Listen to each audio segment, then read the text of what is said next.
Telugu Desam party నేతలకు party జాతీయ ప్రధాన కార్యదర్శి మంత్రి నారా లోకేష్ మాస్ వార్నింగ్ ఇచ్చారు.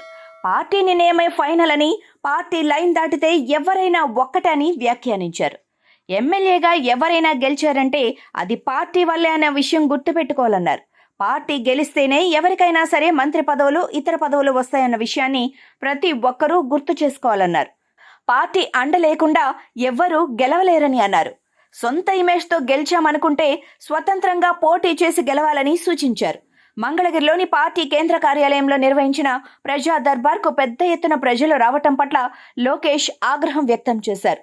ఒక్కరోజే 5,000 మంది వస్తారా అని ప్రశ్నించారు. అంటే పార్టీలో ప్రతిరోజు గ్రీవెన్స్ నిర్వహించటం లేదా అని నిలదీశారు. గ్రీవెన్స్ లో సమస్యలు పట్టించుకోవటం లేదు కాబట్టే ప్రజలు నేరుగా తమను కలిసేందుకు వచ్చారని లోకేష్ ఆగ్రహం వ్యక్తం చేశారు.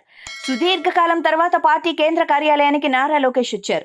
ప్రతిరోజు ఉండవల్లిలో నిర్వహించే ప్రజా దర్బార్ను పార్టీ కార్యాలయంలో నిర్వహించారు.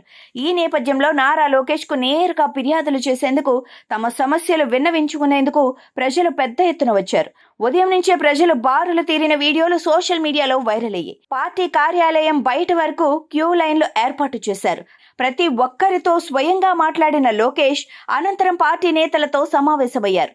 అసలు ప్రతిరోజు గ్రీవెన్స్ జరుగుతుందా అని ఆరా తీశారు. అలా గ్రీవెన్స్ జరిగితే ఇలా తన వద్దకు ఇంతమంది ఎందుకు వచ్చారని నిలదీశారు.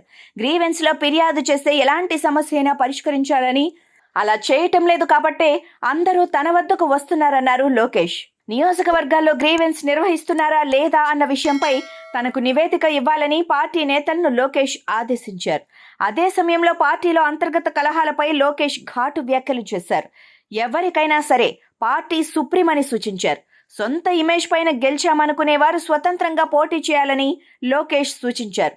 తిరువూరు ఎమ్మెల్యే కొలుకుపూడి శ్రీనివాసరావు, కావలి ఎమ్మెల్యే కావ్య కృష్ణారెడ్డి పైన వచ్చిన ఫిర్యాదులు పార్టీకి చేటు కలిగించేలా ఉన్నాయన్నారు లోకేష్.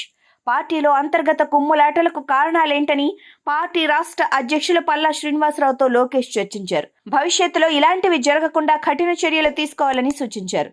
ఎవరికైనా పార్టీ నిర్ణయం ఫైనల్ అని మంత్రి నారా లోకేష్ స్పష్టం చేశారు.